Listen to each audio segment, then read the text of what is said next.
श्री गणेशाय नमः। भगवान गणेश और दुर्वा घास का रिश्ता बहुत विशेष और रहस्यमयी है। यदि कोई भी व्यक्ति अपने जीवन में कष्ट संकटों से जूझ रहा हो, तो इस पावन गणेश उत्सव यानी गणेश चतुर्थी से लेके अनंत चतुर्दशी के बीच के इन 10 दिनों में भगवान गणेश जी को वो दुर्वा घास अर्पित करे। दुर्वा घास अर्पित करने से सारी कष्ट संकट दूर हो जाती है। लेकिन यूं ही दुर्वा घास भगवान गणेश जी को अर्पित नहीं करना चाहिए। इसके पीछे भी कई नियम हैं, विधान हैं। दुर्वा घास कैसी होनी चाहिए, उसे कब तोड़ना चाहिए और गणेश जी को किन स्थान पर दुर्वा घास चढ़ाना चाहिए। ऐसे ही गणेश जी के पास दुर्वा घास फेंक के नहीं आना चाहिए। तो हम इस वीडियो में ये सारी बातें जानेंगे और साथ ही सबसे पहले हम ये जानेंगे कि दुर्वा घास आखिर भगवान गणेश जी को इतना प्रिय क्यों है। तो चलिए वीडियो प्रारंभ करें। श्री गणेशाय नमः। कथा के अनुसार एक बार गणेश जी ने अनलासुर नामक असुर को निगल लिया।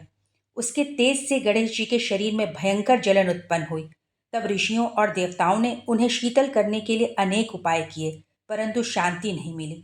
विष्णु जी के कमल और चंद्रदेव स्वयं गणेश जी के मस्तक पर विराजमान हो गए, फिर भी कुछ भी शांति उन्हें महसूस नहीं हो रही थी। तब अंत में एक साधक ने उन्हें दुर्वा को अर्पित किया। दुर्वा अर्पण करते ही उनकी उष्णा शांत हो गई, उनकी जलन शांत हो गई। तभी से गणेश जी को दुर्वा अति प्रिय है।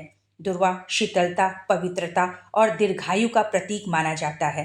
अब बात करें कि दुर्वा चढ़ाने के क्या नियम हैं और क्या विधि है। दुर्वा को सुबह स्नान करके ताज़ा और स्वच्छ तोड़ना चाहिए।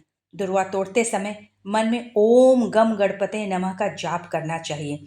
दुर्वा को 3-3, 5-5 या 21-21 गुच्छे बनाकर चढ़ाया जाता है। गणेश जी को 21 दुर्वा दल बहुत ही प्रिय है। 21 दुर्वा दल चढ़ाने से साधक की जो भी मनोकामना होती है वो अवश्य पूरी होती है। दुर्वा चढ़ाने का भी एक तरीका होता है। यूं ही दुर्वा घास को गणेश जी के शरीर पर या आगे पीछे कहीं भी फेंक कर नहीं आना चाहिए। दुर्वा सदैव गणेश जी के कान, सूंड, शीश और अंत में चरणों में चढ़ाया जाता है। यही सबसे उत्तम तरीका है दुर्वा चढ़ाने का भगवान गणेश को। अब जान लें कि दुर्वा कैसी होनी चाहिए, क्योंकि इसका भी बहुत प्रभाव पड़ता है। तो दुर्वा सूखी, पीली, जड़ सहित मिट्टी लगी हुई और नीचे से कटी फटी नहीं होनी चाहिए। दुर्वा हरी भरी और ताज़ी होनी चाहिए। दुर्वा जितनी ही हरी भरी और ताज़ी होगी, जीवन में उतनी ही सुख समृद्धि आएगी। दुर्वा पर अक्षत, रोरी और हल्दी का लेप लगा हो तो वो और भी अधिक शुभ फलदायी हो जाता है। अब बात करें कि दुर्वा चढ़ाने से कौन कौन सी मनोकामनाएं पूरी होती हैं। तो यदि आप नौकरी न मिलने, धन की कमी होने या धन अगर घर में है भी तो वो रुक नहीं रहा हो, जैसे ढेरों आर्थिक समस्याओं से अगर जूझ रहे हों, तो दुर्वा भगवान गणेश को अर्पित करने से आप पर माँ लक्ष्मी की कृपा विशेष रूप से बन जाती है। यदि आपको या आपके परिवार में किसी की भी स्वास्थ्य संबंधी समस्या है, तब भी आपको गणेश जी को दुर्वा अर्पित करना चाहिए। इससे आपको अच्छा स्वास्थ्य मिलेगा और दीर्घायु भी मिलेगी।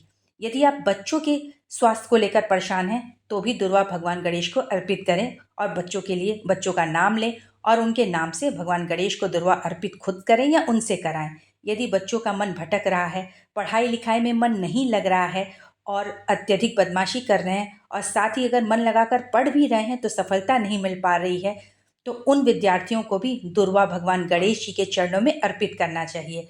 अब सबसे विशेष, यदि आप कोर्ट कचहरी जैसी परेशानियों से जूझ रहे हैं, शत्रुओं से आप परेशान हैं, शत्रुओं के दाव पेच से आप परेशान हैं, आप पे झूठे कलंक लगे हैं, आपको झूठे केस में फंसाया जा रहा है, तब भी दुर्वा घास भगवान गणेश को अर्पित करें और उनसे प्रार्थना करें कि हे गणेश जी, मुझे इस विघ्न बाधा से दूर कीजिए, मेरे जीवन के इस संकट को मिटाइए। इन सभी झंझटों से आपको तुरंत छुटकारा मिल जाएगा। विघ्न बाधा दूर होगी, दुश्मनों का नाश होगा और आपकी विजय होगी। दुर्वा चढ़ाने का सार सिर्फ ये है कि यह भक्ति, पवित्रता और शीतलता का प्रतीक है। दुर्वा चढ़ाने वाले व्यक्ति से भगवान गणेश जी स्वयं प्रसन्न होते हैं और उस साधक की हर मनोकामना पूर्ण करते हैं। तो इस गणेश चतुर्थी से लेकर अनंत चतुर्दशी के बीच में आप भगवान गणेश को प्रसन्न करें, उन्हें दुर्वा अर्पित करें और हो सके तो उसके साथ मोदक भी।